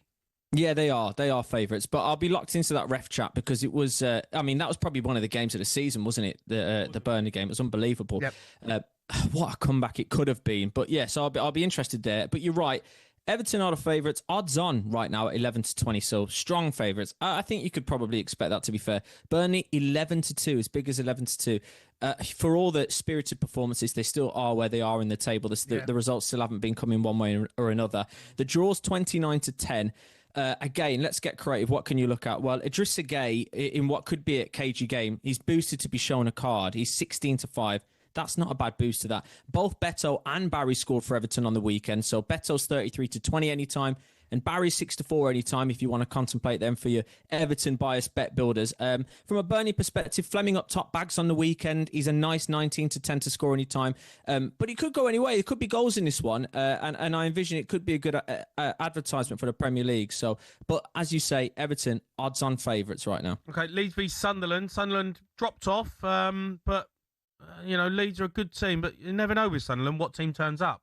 Yeah, it's true. Yeah, really, really true that. And Leeds not quite involved in the relegation scrap, but they're flirting with it. They're not in amongst it, but they're flirting with it. They're just above it right now. Narrow defeat for them on the weekend as well, wasn't it? So they made that a bit nervy. They're favourites. They're strong favourites right now, actually, for this one. Just shy of evens compared to Sunderland, 31-10. As you say, they've tailed off a little bit. Still a fantastic season by all accounts, but they've tailed off a bit, as we kind of expected. Now, the draw's 5-2. What can we look at? Leeds to win, both teams to score. That's a talkSPORT bet booster. It's 17-5. It's plausible because Sunderland's good season, for everything that they've done, they've been really poor on the road, which is why the odds are why they are. They haven't won since October on the road in 9. So that kind of gives you an indication as to why Leeds are the strong favourites here. I'm going to look at a score draw, though. They've not necessarily lost those. Score draw is going to be my pick for this fixture. It's 4-1. 4-1. So that is where I'll go for this one. Again, it could be a really, really close one. They're not good on the road, Sunderland, but that doesn't necessarily mean they'll lose. Okay, and let's talk about Wolves. They host Liverpool. Of course, Wolves showed what they can do against Arsenal last midweek. Liverpool, not great, but, managed to score goals against West Ham at the weekend. Outscoring opponents, aren't they? And they, Jace, it's one of those things. In what you deemed, by the way, for the Wolves fixture, a must-win for Villa last week, and it felt that way, but they patted them on the head, to borrow Jason Cundy phrase, 2-0 them. So fair play to them. They can't be the worst side in Premier League history now. They've got some bravado back there. Yeah. Liverpool are the favourites. They're odds on. Won't shock you there. I'll move on from that. Wolves are 11-2 to get 2 wins on the bounce here. And the draw's 15-4. Liverpool to win to 0 is something that a lot of people will probably look at here, Jace. It's 7-4. Salah is a boosted price from talkSPORT bet to score anytime at 11-5. But I'll admit, I'm not going anywhere near that. I'm going to go for me, I know as there's a lot of Shesko talk at the moment, the best new striker in the league in Ekitike. For me, he's just such an elite player, always a joy to watch. He's 4-5 for an anytime goal scorer. Okay. But I'm going to go one further than that. He's an assisting man as well, and he got one on the weekend. He's that kind of player. He's creative. Ekitike to get an assist in this fixture is 13-4. There's the value, in my opinion. That's where you got to look at because, he's just creative down to his core. So, yes, he can score, but he can create as well. So, I'll look there. But, again, I won't shock you. Liverpool are the strong favourites here. Okay. All right, Rhino, you're a star, mate. Cheers, Thank Rhino. you. Cheers, boys. Take care. All right, that was a look at the latest odds. Thanks for talkSPORT bet. Terms and conditions apply. Team Plus, gambler.org. Bring it on with talkSPORT Bet. From weekly broadcast boosts to lucky dips and brilliant bet builders, bring it on at talksportbet.com. 18+ gambleaware.org. Right, we're going to get stuck right into Dermot Gallagher next. There's so much to go at with him. He's coming on.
Time, a lot of respect for you, as much as I've got a lot of respect for Emmanuel Petit. But for you to say it's either you've got your ears shut and your eyes shut, not to know that. I'll give you a perfect example. A lot of the fans have not explained it properly. Emmanuel Petit is bang on right, and so is Martin Keown. But Petit's probably not explained it right to use. But if you look at it right, even going back as far as Adrian Durham, when Arsenal, under Arsene Wenger, who's one of the greatest managers ever, who, I said this to you before, Simon, who had his arms tied behind his back at some stages, had to sell our best Your own players. fans ate your manager at the end. No. Simon, this is where you get it all wrong, mate. Right? Oh, they didn't then. No, I'll tell you why you get it wrong.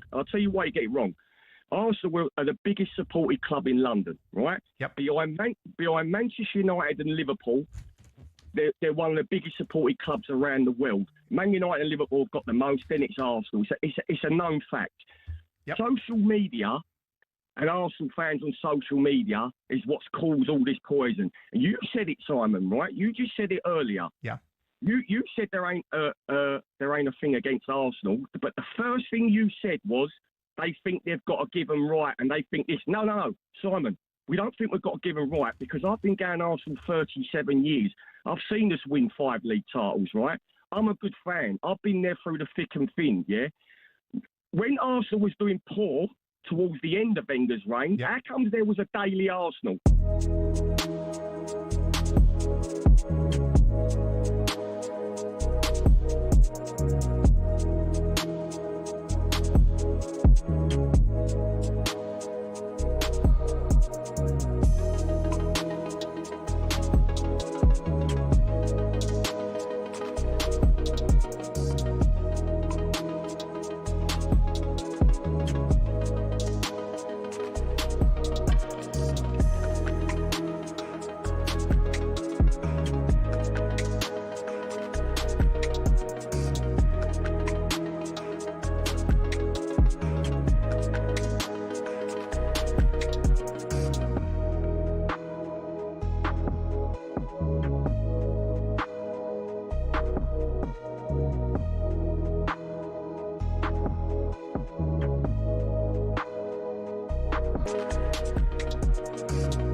Listening to the Sports Bar and talkSPORT. Me, Jamie O'Hara, Jason Cundy. Going to look at Man United. They won again this weekend. But first, it's time for this.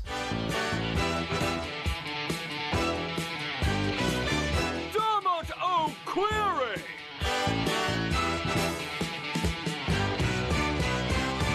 Evening, Dom. Evening, Dom. Evening, Jace. Evening, Here Jamie. he is. Here he is. The charlatans are at it again. Gee, I've got 4 pages, Dom. 4. I'm surprised you've only got... Oh, yeah, because they were good on Saturday. Oh, my word. Absolute joke, you lot. Where do I start? Where do I start? Dom, I'll tell you where I'm going to start. I'm going to start with my team, Spurs. Robbed we were by you lot. No consistency. Yeah, getting involved. VAR. Gabriel. It's a foul. No, Dragosan gets pushed. No, it's only Spurs. We won't do that. We'll let them have it. That's fine. It's a foul, Dom. He's pushed him in the back.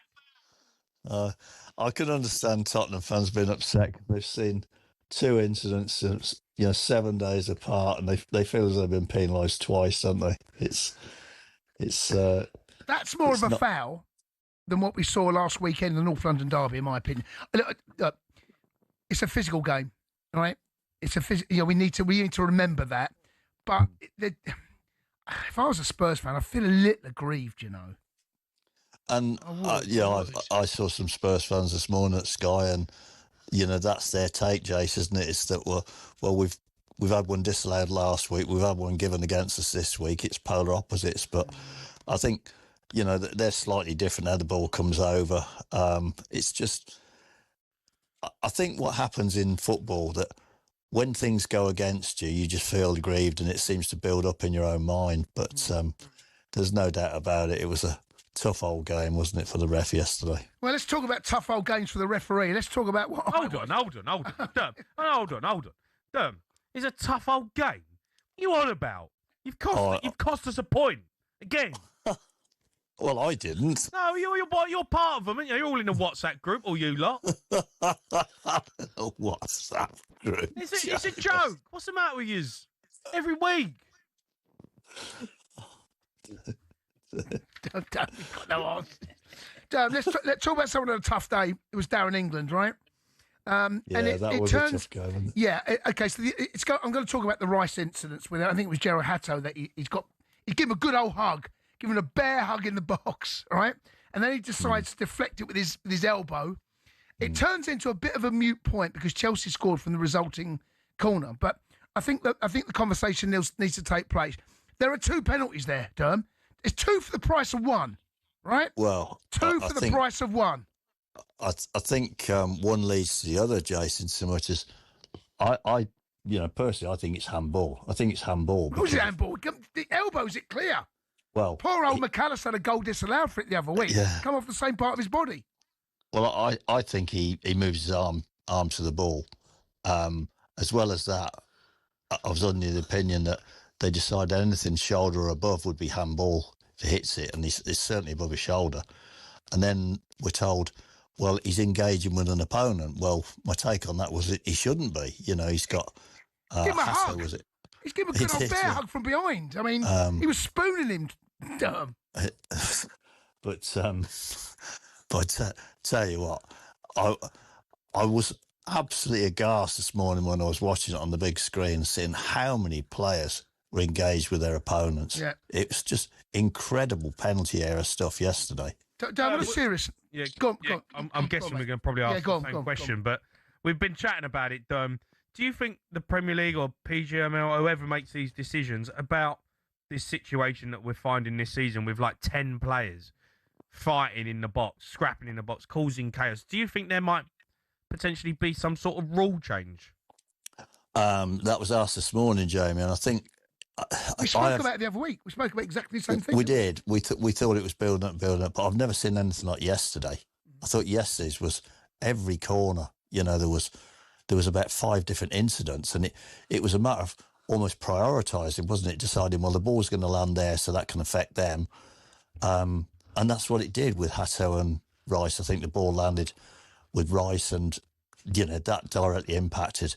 As you said, sometimes you get lucky because they scored from the next corner. It doesn't make it right, but it does ease the pain a little bit. Yeah. But do you think there'll be a rule change, Dan? Difficult to say, isn't it? Somebody said this morning nobody should be allowed apart from the goalkeeper in the 6-yard box. Well, we said two each or 3 each. Yeah, until the corner's taken. Do you think that could happen? we trialled it in a game we did for Sky, and it's very, very difficult because what happens is the players that are not in that area are just waiting for the minute the ball's kicked, and then there's a mad scramble to get there. So yeah, but at least it's like everything, at least isn't it? then, no, Derm. Then, but at least then you're not.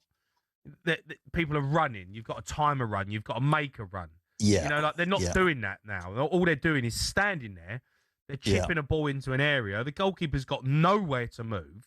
Yeah, and everyone's just standing on each other's toes, and it's just hopefully it goes in off someone. It's just chaos. You know, well, I just don't know. That's why I think we've seen so many dead ball goals, haven't we? We've seen free kicks, corners, even throw-ins to a certain extent. You know, the long throws now have become in vogue because of that exact reason. They put so many players in the box. There's players going up blocking and knocking people off, grappling.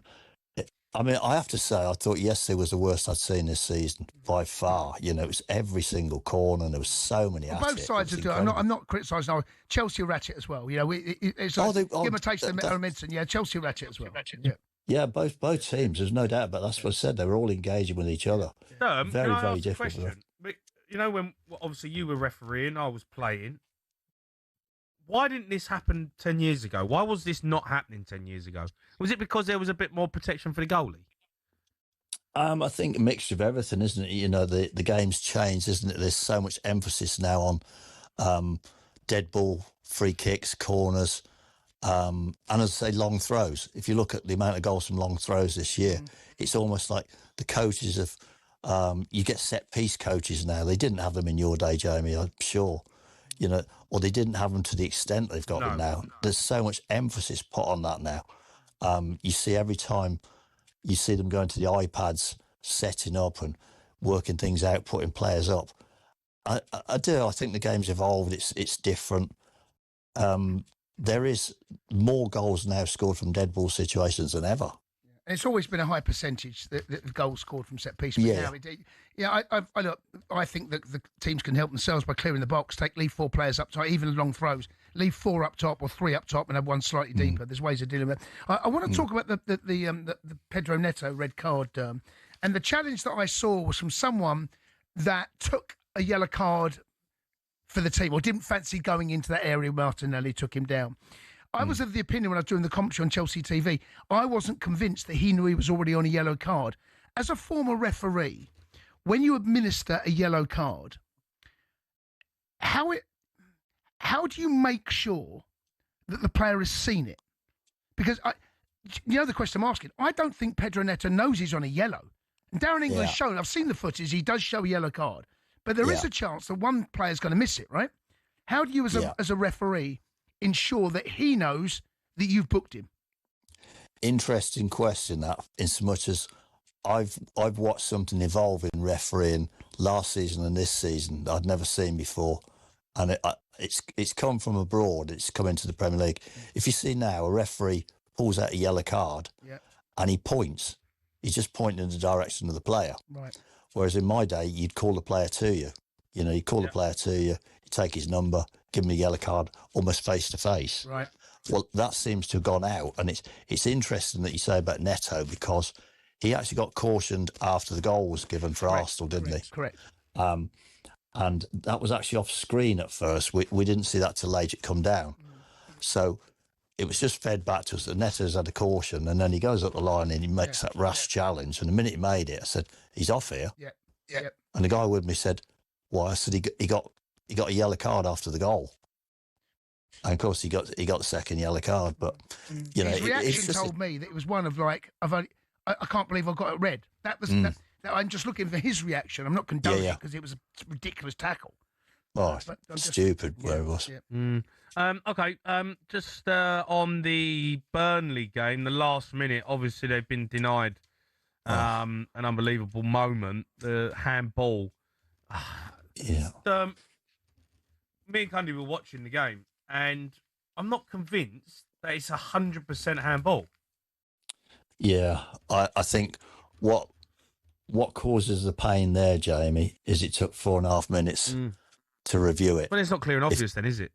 And that's what everybody's latched onto. Whereas I know they've got to be certain. I know they've got to go through the footage. They've got to check it.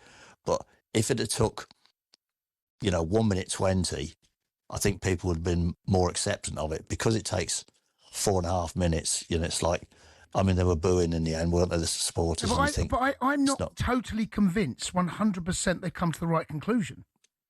There's one angle that looks like it hits his arm. There's another angle that looks like it hits his hip. And I don't know how you can come to that conclusion. If it's not, you need to be a little bit like what we saw with McAllister, the Liverpool goal, right? Yeah. Where you look at it and you go, has it come off his arm or his hip? And there's one angle that is absolutely 100%. You can see it comes off his elbow, and the other angle. Yeah. This one, I cannot be convinced one way or the other that 100% hits his arm, and that, for me, the goal has got to stand. Yeah, it's difficult. You feel for the VAR on that side because I actually think now this is one of the worst ways of having a goal disallowed when it's like that. But it's what people wanted, wasn't it, all them years ago when Arsenal scored at Burnley? Yeah, but this hasn't happened though. No, I know, but that's not what we're talking about. This is why it's so. Don't forget now with VAR, everything's forensically checked, isn't it? Go through it, and that's what takes the time. Yeah, the time's fine, but they come to the wrong. That's my point. Is you don't know. You 100%. You cannot say 100%. Is there not a point though, Durham, where they go, the on-field decision was goal, right? Mm. We are not 100%, right? We saw two angles on telly, but I don't know what angles that VAR get. The two angles that we see, as Cundy said, one says it looks like it, one says it doesn't. You're not sure. Why are they scrutinising it so much where they feel like they have to be? Yeah, that's definitely hit his arm. Why can't you just go?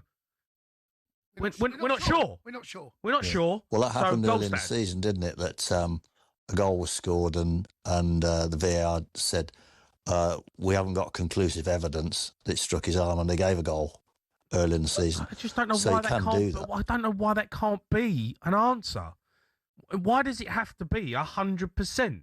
Because that decision there ain't. You can't tell me that right there is 100%. Well, there's lots of people in your camp for that, Jamie. There's lots of people in the camp that say, it struck his left arm. No, I know you've been involved with VAR. What that process there? Like, just tell me what the process is. Like, they'll have a look at it, and then they'll have a discussion. Is there a couple of people in the room? Do they have like a 100% agreement? Like, what is the process there where they go, right, because we have to come to a decision now. We've been 4.5 minutes. They have to decide whether there's enough evidence to say it's handball. If, as I said, there was one early in the season where they said there's... I mean, what? Well, he's obviously convinced that it struck his left arm. It may well have come off his hip onto his arm, remember, because it was still the same offence. Because whether it's accidental or not, doesn't matter if he scores. This is the caveat, isn't it? If he scores a goal, this is where he's at risk, like McAllister last week at Nottingham Forest. I'm still not convinced. That's the problem. But hey ho. All right, Durham, you're a star, mate. Thanks for coming on and fronting up. Cheers, both. All right, take care, both. Have a good week. Bye. Dermot Gallagher, their former Premier League referee. We got back pages coming up next. Dermot O'Query.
Chelsea are winless against Arsenal. In 8 league games against Arsenal, Chelsea have lost 5 and drawn 3, scoring 6, conceding 15. Arsenal also won both legs of the Carabao Cup semi-final this season between the sides. So I mean, you have to go back a long, long way. Abramovich. When Chelsea did anything against Arsenal. You're right, Emmanuel. And here's the thing. Chelsea's co-owner, Todd Boehly, has been speaking about this. He spoke at the iConnections conference on their arrival in English football. Having taken over in the circumstances we did, basically the whole management team left. Yeah. Right? So you know, I was stuck being interim sporting director for a summer, having no idea what made a good football player. Yeah, right. But knowing that, you know, Mark Cucurella, if Man City wants him, I want him. Yeah, right. It was really simple that way. That's pretty simple. He says, Simon, the whole management team left. Well, they kind of did because he sacked them. Well, he sacked the manager, didn't he? Right. So out they went. I mean, does Boehly's latest story there, though, Simon, not fly in the face of your compelling and capable image that you have of these characters like Todd Boehly? I didn't say Todd Boehly, did I? You said Egbali. I said it after Egbali. I met Todd Boehly in Qatar. I thought Todd was okay, commercially minded man, clearly successful. When I talked about compelling people, it was directly relational to Egbali. It had no reference to Todd Boehly in there.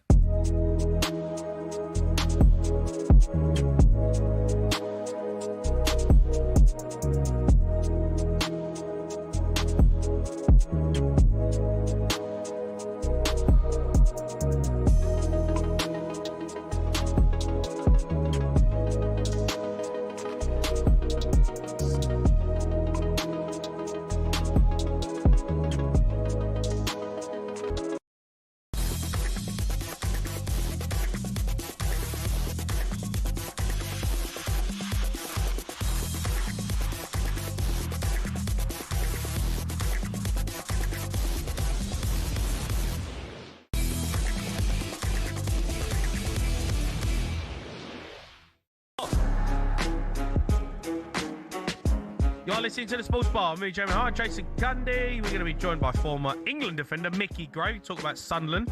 But now it's time for this. JC! Back pages. Jack Cunningham. Right, Jack? Lads, How are you, matey? You right? Yeah. You've hung around for us? I have.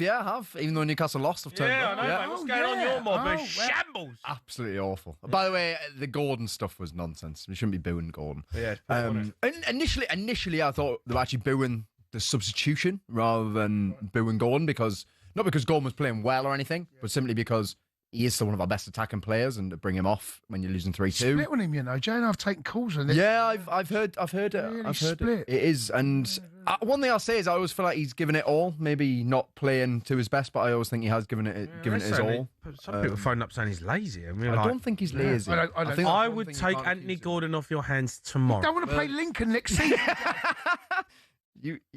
Yeah, I know. Come on, you. Come on, of course you would take him off my hands. Look, let's get into some back pages. Back page of the Times. Coaches could challenge VAR. Yeah, so FA are looking at exploring the idea of introducing, I guess, the idea that coaches can challenge a VAR. So this What are you on about?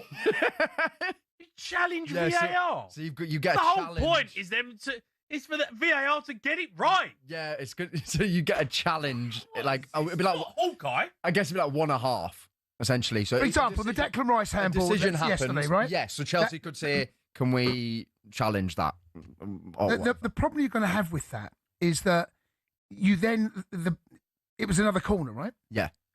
If let's say it went out for a throw-in and the throw-in's taken. Yeah. Once the match restarts, you can't go back. That's the laws of VAR. Yeah. Once the match restarts. So therefore, there could actually be more delays. Yeah, probably. Yeah. Because they start throwing a towel at the fourth official or whatever they're going to do. They've got to bring it back, right? They had a good look at it. So they're only doing the job, like Jay said, that VAR will be doing. And they'll be looking at it. Is it worth it? Don't know. Let's have another look. Is it come up? What part of his arm? Have another look. Let's get another angle. I know. They're doing the same thing. I don't. Well, yeah, and then also it's a joke. Then also we've got the Wenger offside rule has been approved Not a in fan. The Canadian Premier League. It's going to be trialled from April. Not a fan. No, Don't I'm not like a fan either. No, don't like it. I think Talking about daylight. Yeah.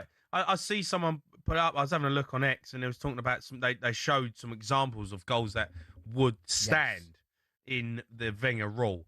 They're miles offside. Miles offside. Do you know what? the more I think, like a whole body ahead. His whole body's like offside, but his like toes on the side. Nah, come on. Studs could be keeping him on. Yeah, like that's nuts. Yeah. I still think moving forward, the best way forward is the feet. Where your feet are. Yeah, I think that's a good idea. You know, then you can't argue with it. I know we'll still have millimetres because it's always going to be the same way. Yeah. But it feels fairer than a shoulder. I know. Than what Burnley's goal disallowed. It feels fairer. Your feet. Where are your feet? Draw a line on your feet. And if there's millimetres there, there's nothing you can do about that. I'm not having a shoulder offside. No. That's... How often do you score with a shoulder as well? Do you know what I mean? Like... Squeaky Gun Time says the back page of the Sun Sport. Yeah, you're in Timber talking about the anxiety sort of going around the Emirates crowd. And I've got to be honest, I was watching the Arsenal-Chelsea game at 1-1. You could definitely tell in the stadium. Chelsea were on top. Chelsea were on top in that game, by the way. But you could tell the anxiety in the stadium. Like there was frustration. There was one point where Saliba had the ball and he was standing on the ball for about 5 seconds and they were getting annoyed. And it's because it's been so long since they've won the Premier League. So I guess it is filtering down to them. And it's what Timber's saying. They need to find a way to filter it out. But even when Chelsea went out with 10 men, again, but still, even when you went out with 10 men, you were the better team at the end of the game and scored. I know he was offside, but he did score. And Ryan made a really good save from Garnacho. It was not a convincing win for Arsenal. On another day, Chelsea win. I'll get something, certainly. And you can tell that anxiety is in the stadium. 100%. Look, I'm going to ask you about this because we spoke about Slot and Happy, but the Vicario thing that the Premier League put up on X today, I see it, and it's on the back pages. I thought it was a disgrace, actually. Prem left red face with Vicario video post. That's on the Mirror, back page of Star. Vic clips a big slip. I actually commented on it probably 10 minutes after it went up, saying, like, this is a mockery. Like, the league are mocking Vicario. It's a good free kick, though, mate. And then... free kick was funny. Yeah, I mean, it was an absolute shambles. I don't know what he's seeing. But the Premier League posted it. I know. And that is bang out of order. Bad form, that. That is so bad. Do you know what that is? I think that's whoever's doing the social media for the Premier League. It's an Arsenal fan. has probably been doing club media or something in the past. And you do have that level of banter. You can have that level of banter. Yeah, but I don't agree with all that. In the Premier League, you can't. Is the Premier League thing you can't. I'm sorry. There's making social clips and there's making content for social media, but there is a fine line between basically just openly mocking a player when you are the Premier League. You don't mock a player that's playing in your league. No, you don't mock a team it was bad It's form. disgusting. Bad form. That would never happen. Any other club, that don't happen. It's only because of Tottenham. Oh, don't start giving us all that. No, it is. It is. People think you get away with it because it's Tottenham. Inferiority complex. I thought it was really poor. And it was poor. People want to banter Vicario, fine, because he's having one, right? You can't have the Premier League who've got 44 million followers mocking him on their social media page. I thought it was disgusting. Next year, you won't have that problem. The EFL. Well, listen, they know they got it wrong because they deleted it. No, they deleted it immediately. I mean, I assume they saw the comments and were like, yeah, probably get rid of it. Yeah, but it's out of order. And get over yourself. Whoever's in charge of that social media. Well, do you want him sacked? Cancelled? No, I don't want him sacked, but... Might be... anyway, cancel culture. I think